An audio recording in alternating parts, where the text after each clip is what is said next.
Hi guys, today we're going to be continuing what we did in our previous lesson on distance traveled in the end time.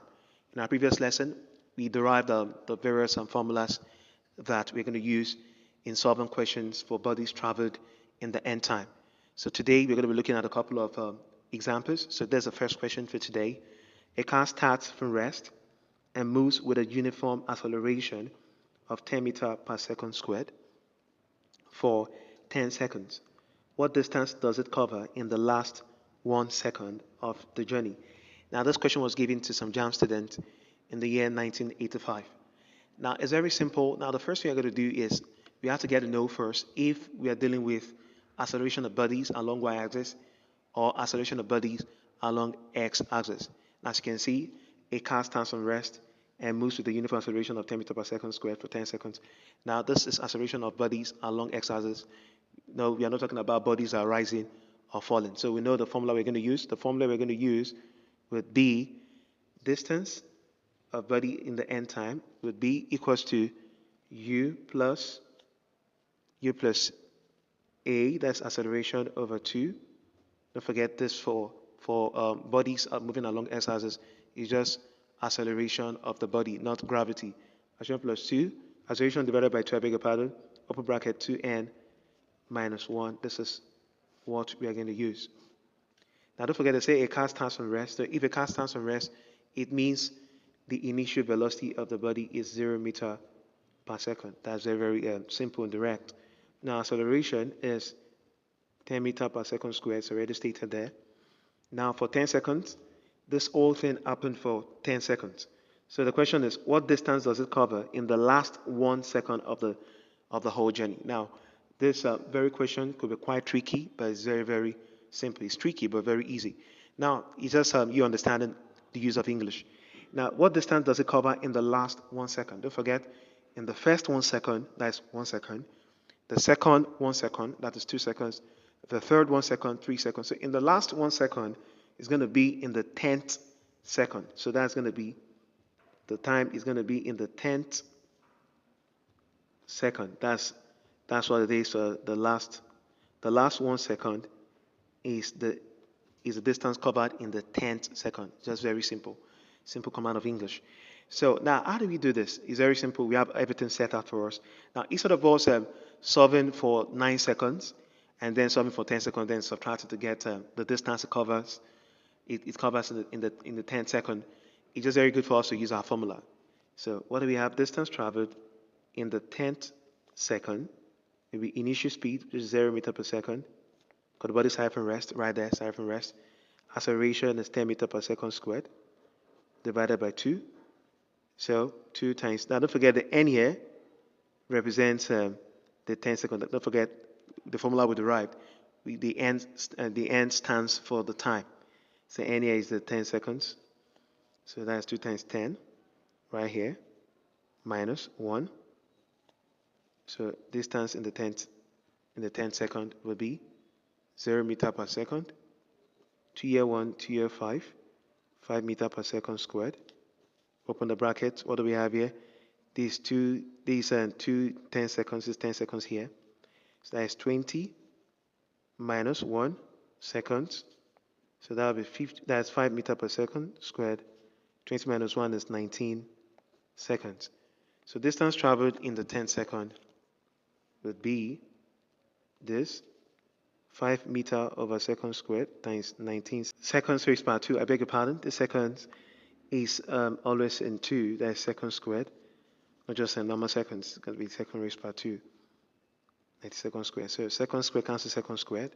So distance traveled in the 10th time is 95 meters. That's what we have. So there's it here, as simple as that. So when you use this method, it's going to get to your answer directly. Example 2, a stone is dropped from the top of a tower and it travels 6 meters in the last second. What is the velocity it hits the ground with? Now this is another worked example, and this question is quite tricky. Now the stone was dropped from the top of a tower. Now this is for bodies that are under the effect of gravity. But precisely this is for fallen bodies. So we're not going to use the same formula up here. we're going to use another formula. The formula we're going to use is almost the same thing with it, but the difference is here we're not talking about normal acceleration. We're talking about acceleration of bodies under the effect of gravity. That's what we're talking about. So if a stone is dropped from the top, for the fact that the stone was dropped, it means the body was at rest. So the first thing we're going to look at is initial velocity of the body along y-axis is 0 meter per second. That's it. That's the first thing. Initial velocity is 0 meter per second. So this body traveling in this given end time, the end time was not given to us. The body travels 6 meter in the last second, maybe in the last fourth second, in the last 18 seconds, we don't know, but it wasn't given. So acceleration of the body along y-axis is positive gravity. Don't forget this positive gravity. This plus 10 meter per second squared is a constant, a major constant. So what formula are we going to use? There's it here. In the end time, that'll be initial velocity plus, this time around it's not going to be acceleration anymore. It will be gravity over 2. This for falling bodies. For falling bodies, that'll be 2n minus 1 for falling bodies. That's what we have. We have u plus a over 2 times 2n minus 1. That's the a we're talking about here, acceleration along y-axis, which is same thing as the gravity. So now it's simple. We have everything set out. You just let's see. Now they're giving us the distance it covered in that end time, which is 6 meter. We know we have gravity here already. So we have to look for the time. You're talking about the time. It's the n represents the time. We don't know the time. We don't know if it's in the last 7 seconds or if it is in the last 15 seconds. I mean, so but we know that we've been given the distance covered already in this given time. So what do we have with this 6 meter? Initial velocity is 0 meter per second as stated. Now this second square, don't forget. Then the gravity is 10 over 2. Then 2n minus 1. And so what do we do next? The next thing we do is 2 here 1, 2 here 5. So 6 equals 2. This is gone already. We don't need it. 5, open your bracket. 2n minus 1. So simple. The formula makes it very, very easy for us to solve. So what do we do next? The next thing we do, we divide both sides by 5. So we're going to divide both sides by 5 like this, just like this. So 5 here 1, 5 here 1. 5 in 6 is 1.2. Equal to 2n minus 1. So we'll collect our like terms. 1.2 plus 1 equals to 2n. So 1.2 plus 1 is 2.2 equal to 2n. Divide both sides by 2. N is 2.2 over 2. N is 1.1 seconds. So it was in the last 1.1 second that it completed 6 meter distance. So you can say in the 1.1 second, that's in the last 1.1 second, this 6 meter was being completed. So that's just that. We've gotten the time. It's not in the second. It's not in the third second. It was just in the 1.1 second that this happened. So the question now is that what is the velocity it hits the ground with? So what velocity? Now we asked to get the final velocity. Now don't forget, everything is already set out. Initial velocity is this. The time taken is 1.1 second. So we're going to be looking for the final velocity along y-axis. That's what we're looking for. Acceleration is known to be plus 10 meter per second squared because the body was dropped, but it fell. The body is a fallen body. So what are we going to use? We have this. We have initial already. We are looking for this, and we have the distance. So we have the time. So we have everything. So we can easily use v equal to u plus at. We can easily use this. This will give us what we are looking for. So final velocity is what we are looking for. Initial distance is 0 meter per second. Acceleration is 10 meter per second squared. The time is 1.1 second. So don't forget, this is what we are looking for. Initial speed is 0 meter per second. Acceleration 10 meter per second squared. Times the time 1.1 second. So this just gone. So 10 times this will give us just move and cancel 0. Will give us 11 meter per second. So the body covered 11 meter per second in the last 1.1 second. It's as simple as that. Okay, here's the third and final example for today. A car took off with a speed of 5 meters per second and ended the journey with a speed of 3 meters per second. What distance did it cover in the third second? Now, this is a very simple and direct question. Now, if you look at this question very, we find out that we are not given the acceleration. We are not given the acceleration, so it's going to make it very hard. It will be very tough for us to use our first two formulas. We can use the distance in the end time, which is equal to u plus a over 2, open bracket 2n minus 1, or the other one, u plus g over 2, bracket 2n minus 1, or 1 minus 2n.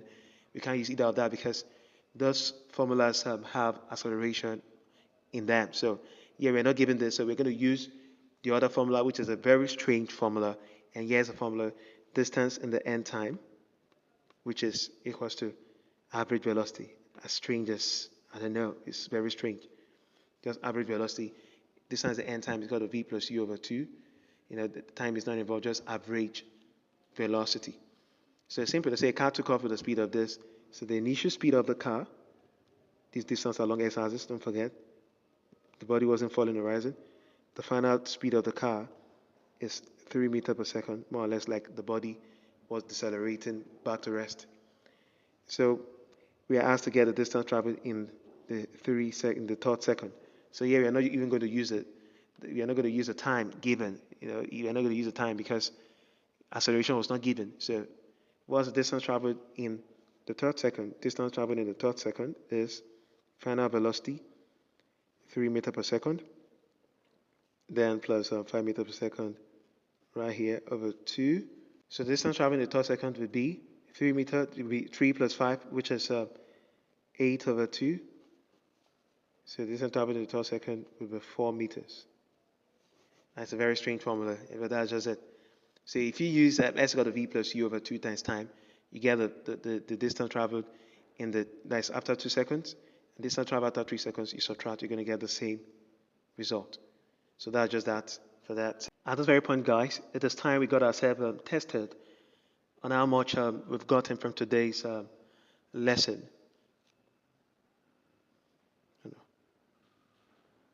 At this very point, At this